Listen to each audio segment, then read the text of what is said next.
The views and opinions expressed on this program are those of the participants and do not reflect the views of BronxNet or the program underwriters.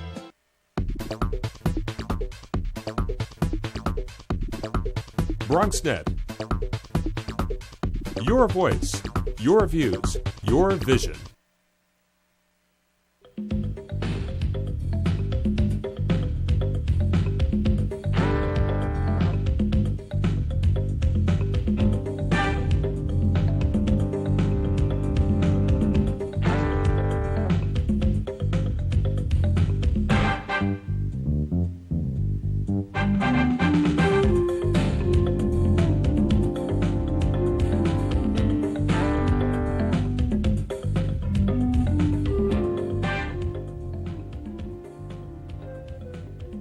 Good evening and welcome to BronxTalk, the Bronx's flagship television talk show.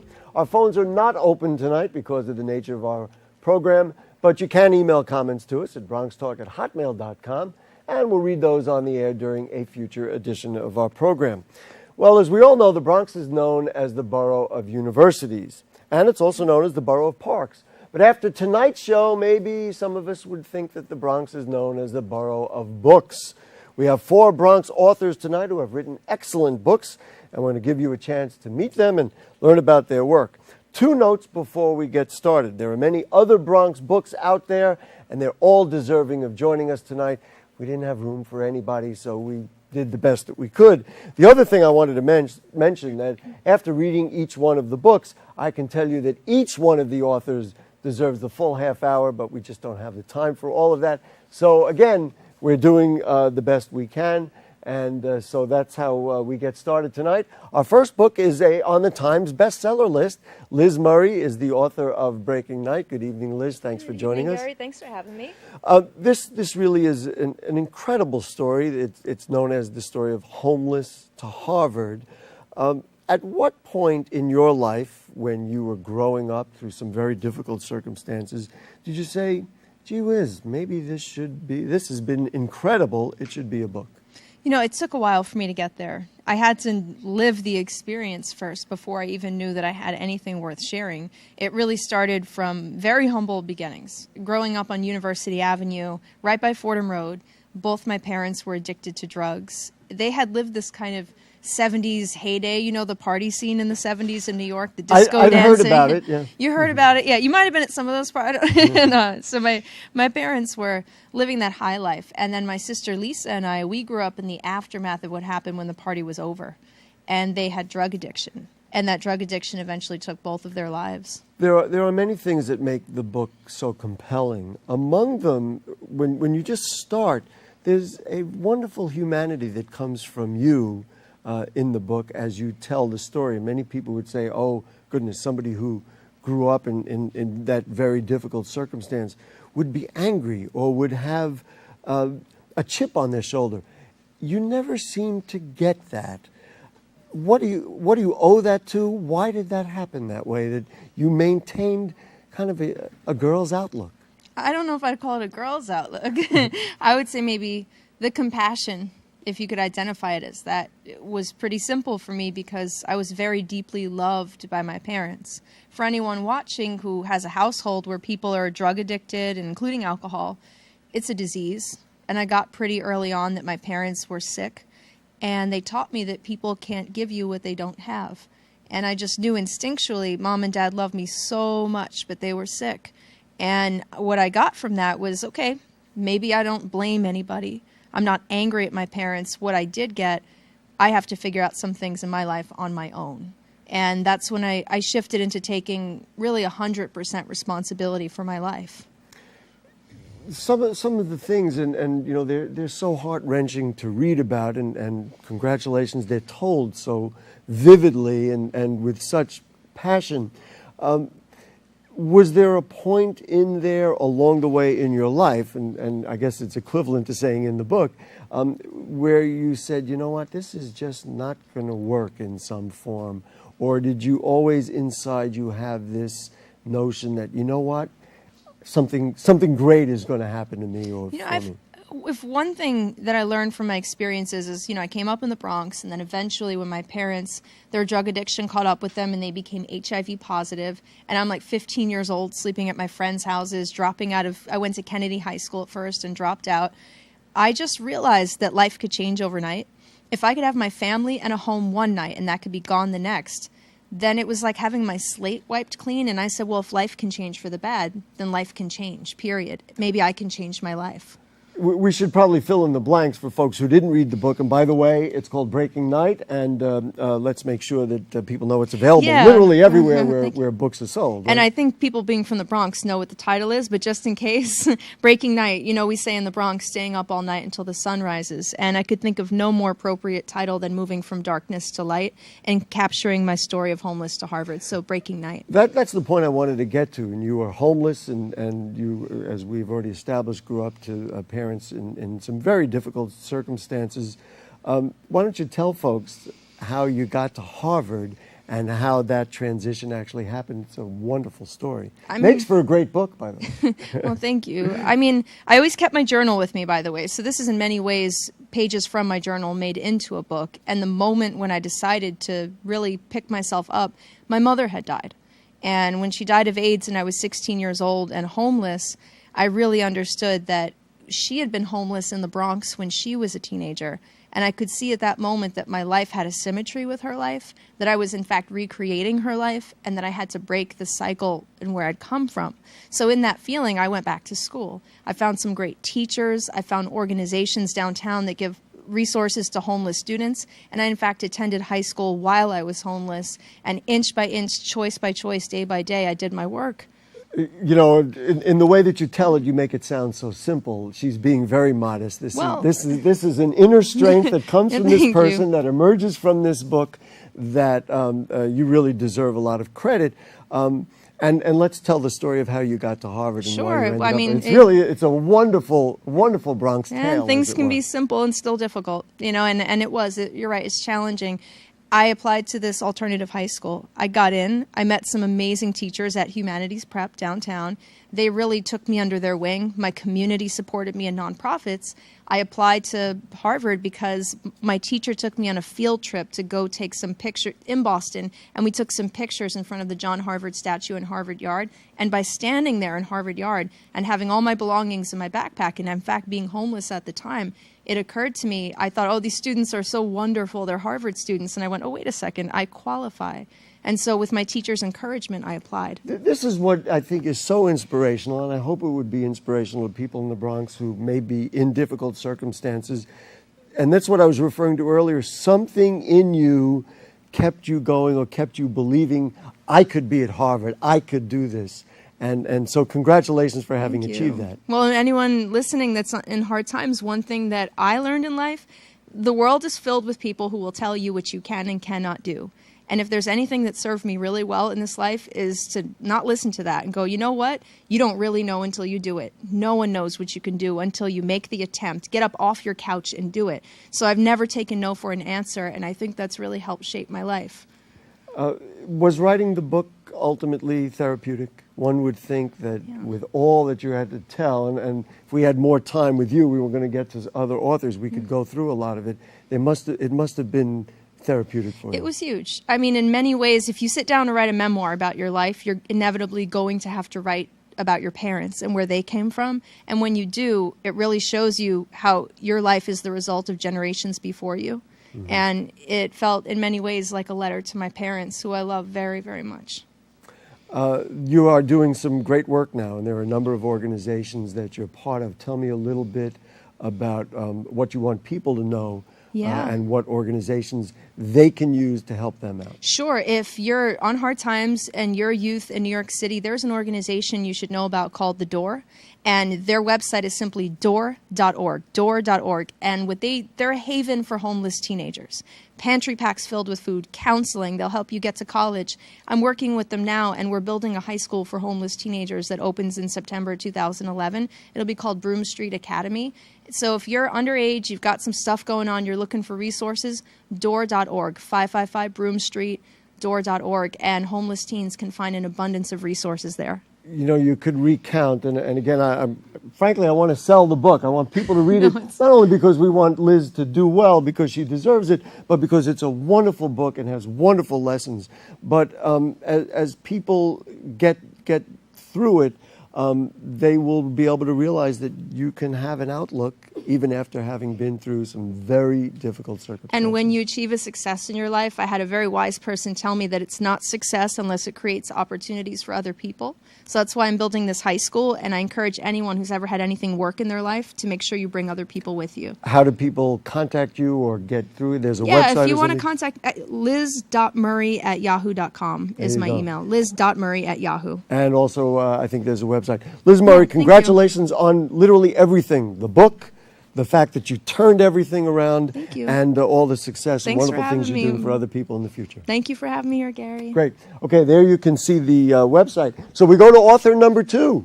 And let's ask Fernando Peguero to step forward. And we'll say good evening, Peguero. That's, by the way, on the screen there is Liz's website. This is the book. Fernando, you can hold it. Stop Being Poor. There's something relevant to the discussion I just had with Liz Murray to stop being poor, isn't there? Yes, there is. I was also sensitized by the observancy of so many poor people that come to my business. I run a business in the Bronx called the Bronx Redemption Center, and that in there, a lot of people gather bottles and cans from the side of the streets, and they come to me. So day after day, I took the time to talk to them. And at one point, somebody suggested, why don't you just write a little something for us?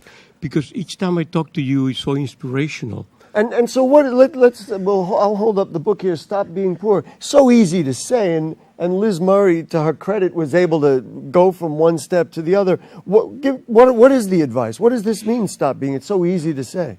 Well, stop being poor means that perhaps you don't know why you're poor. That's number one. As when you get up in the morning and you have a pain in the left side of your tummy, and you say, oh my God, I have a pain.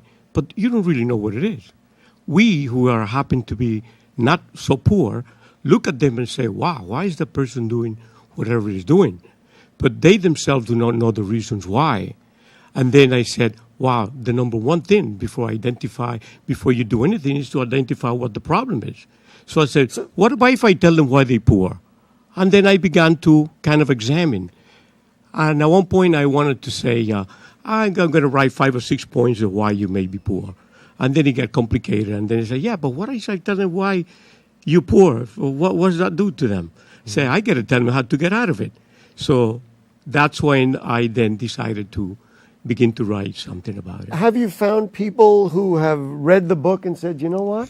I've actually been able to turn my life around? Well, I've done better than that. I know somebody who's been reading the book that takes 40 minutes to read. Let's be fair. It's not. It's a medical prescription. Okay, it takes 40 minutes to read because it was totally engineerily designed for the very poor people.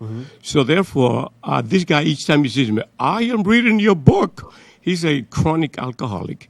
So I don't know how many lines he reads every day. And then lately he's been telling me, he's been discussing this with his nephews. And then they go to school and say, they read the book all the way.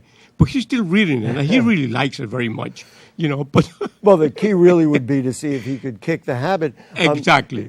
Give me 1 or 2, ideas.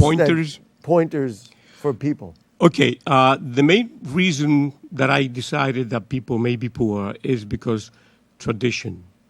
They born poor, they born for parents that are poor, they live in the poor neighborhood, they dress poorly, they speak poorly. Did I introduce you to my friend Liz Murray over here? Yeah.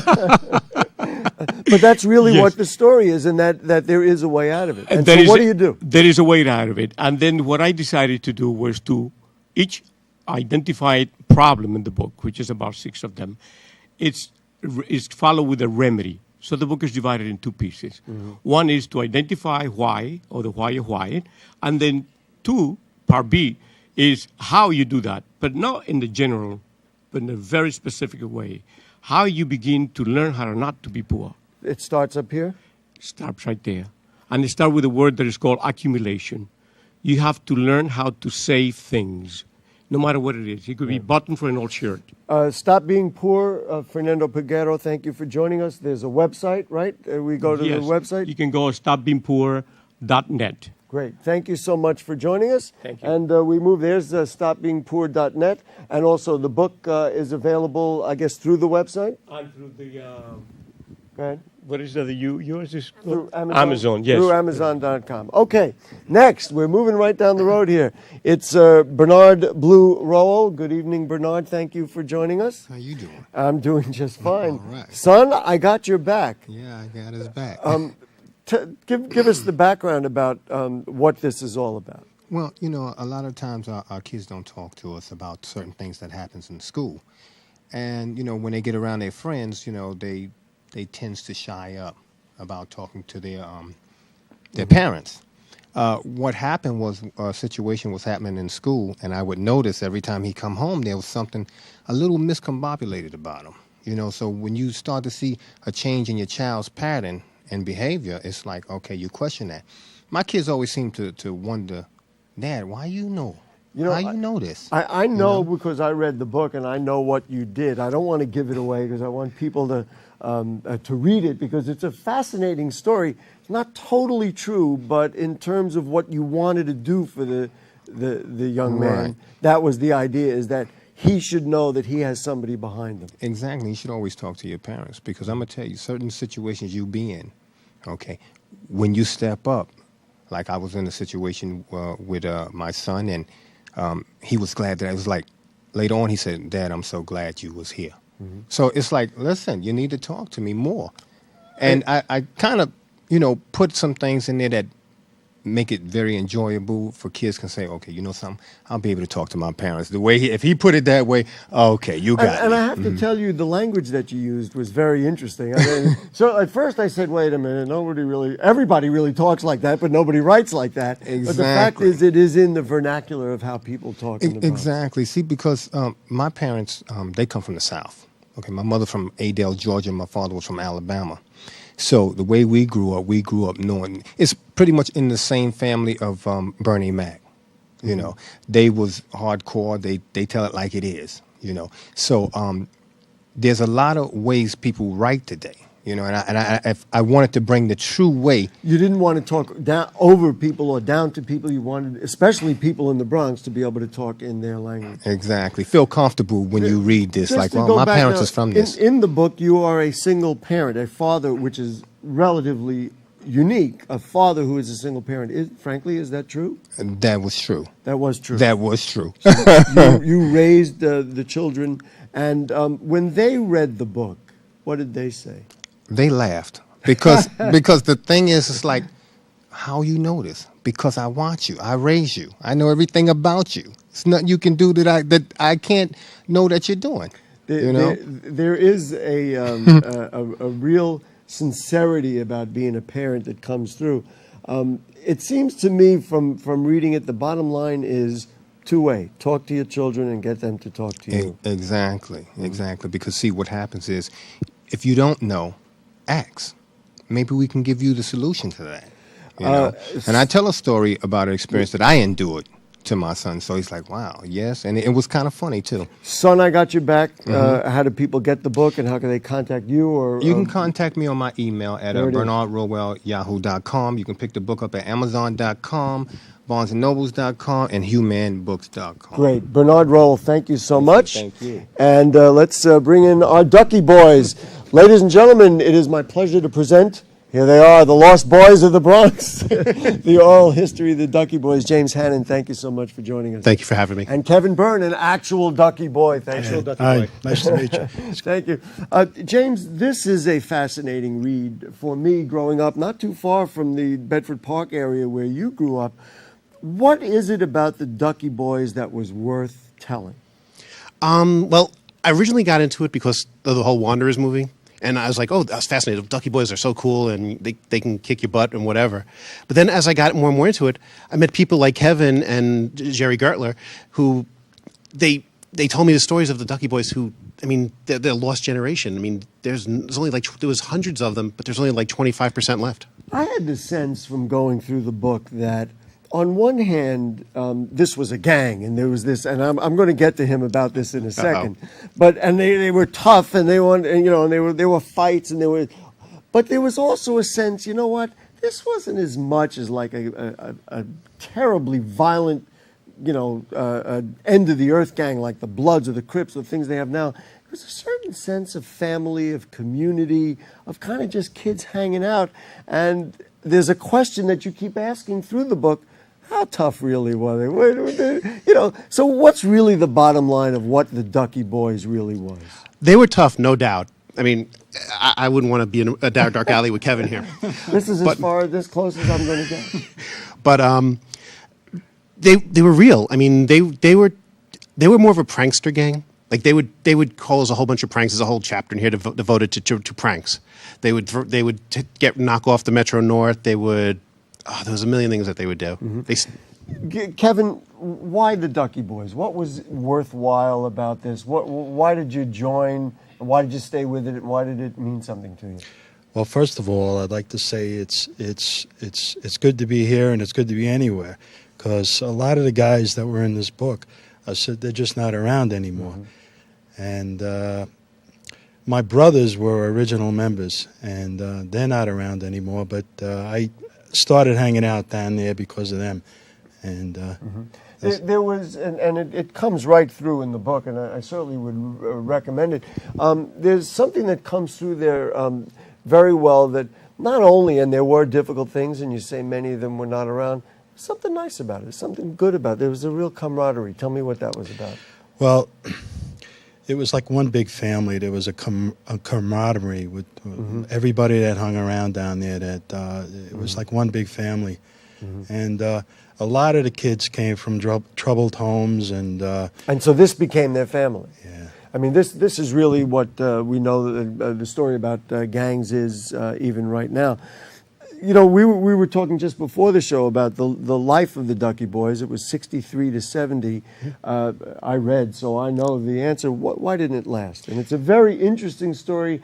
And you can learn something about the Bronx out of this. Well, during that time was a very tough time. I mean, there was drugs there was glue, it kind of got watered down as people would go off to war, people would get older. Mm-hmm.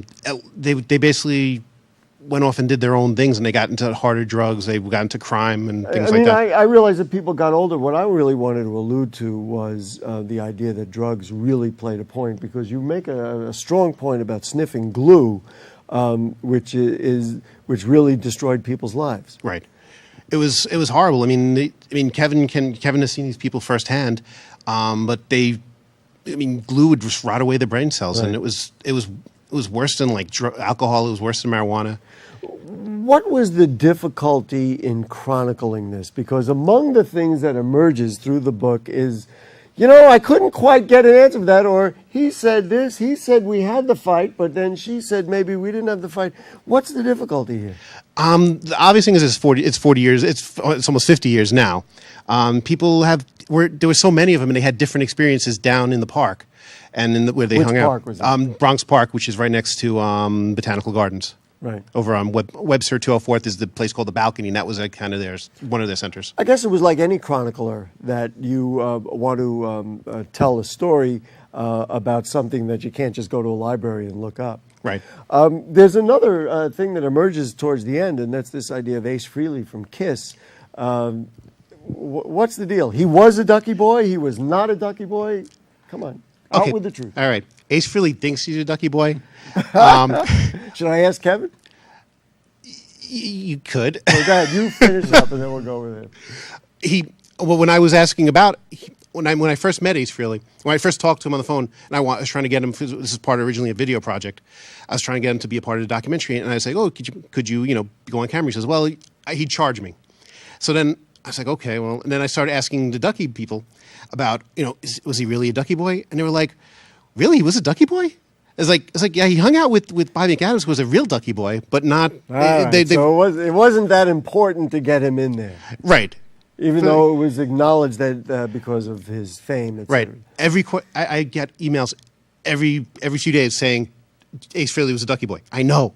I can't do anything about it. What I wanted to capture from you, and I'll ask Kevin to back that up, there's a passion that you have for this era and for the Ducky Boys that comes through. And listen, I think you're old enough to know that fighting is not a good thing and violence is not a good thing. What is that magic that made this so worth telling? Well, there was a lot of magic, but the magic that did it for me was that in researching it, I met the people, and they're real people. They're good people. You know, I'm sure not all of them are good, but Kevin here is a great person. I mean, I didn't know him, but I lived 200 feet away from him growing up. He's 17 years older than me, but I did not know him, and we lived 200 feet away from each other until 1993. And so this connection put you together. Kevin, give me one story, one thing that if somebody says, tell me about the Ducky Boys, what would you say? Got 30 seconds. What do you got? It was a good one, it was just no. I mean, it was a certain time in the Bronx where a group of people came together, and it's anybody that remembers that time and era. It was just a really simpler time, and towards the end, when the drugs and everything else came, things got really bad. So it was kind of an innocent time with a bunch of kids hanging out down in the park, and it was really a great time. Yeah. The Lost Boys of the Bronx, the oral history of the Ducky Boys gang. James, available everywhere, right? Available everywhere. Amazon, Barnes & Noble, mostly the website. Okay, I want to thank all of our authors for joining us. Let's get everybody together as we just wrap up the show. Everybody's holding their book up. We have Breaking Night, Stop Being Poor, Son, I Got Your Back. Could we get them on camera here? We want to make sure to get everybody. There we go. Breaking Night, Stop Being Poor, Son, I Got Your Back, and The Lost Boys of the Bronx, the oral history of the Ducky Boys. It is the borough of books, right? We now have added one definition to our borough of the Bronx. Folks, if you have further comments or questions on anything you heard on tonight's show or anything going on in the Bronx, then email them to us at BronxTalk@hotmail.com. And we'll read those on the air during a future edition of our program. Archives of our show always available at blip.tv. Just search for Bronx Talk. Now, next week, we'll talk about the prospects for the Mary Mitchell Community Center, which is slated for closing by the city. It's something you're going to want to know a lot more about. Then on the 18th, we'll celebrate the 16th anniversary of Bronx Talk with Borough President Ruben Diaz Jr. We won't be taking phone calls that night, so if you do want to ask the Borough President something, send me an email at bronxtalk@hotmail.com, and we'll try and include it in our program. Bronx Talk, Monday nights at 9 here on Cablevision's Channel 67, Verizon Fios 33. Special thanks to Director Mike Arias, of course, Jane Folloro for keeping us all together, the cast of thousands up in the booth, and to all the books in the Bronx. And keep reading about our wonderful borough because there's great things going on in it, and you should know as much about it as you can.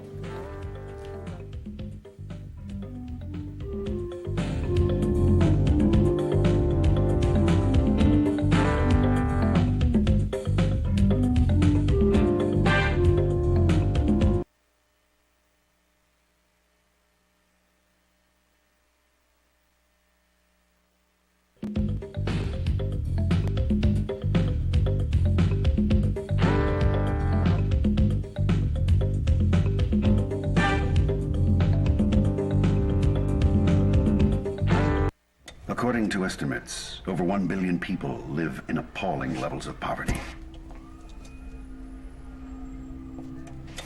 Denied even basic standards of food, water. Nearly half of the world's population earns less than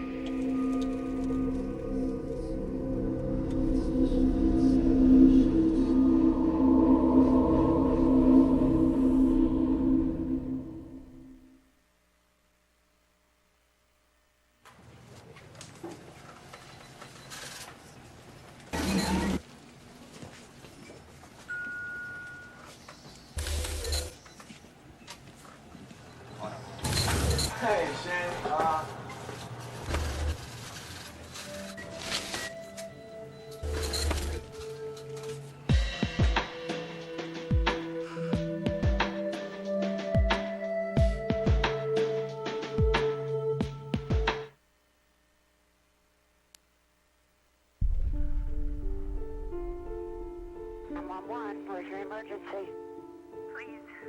needs help.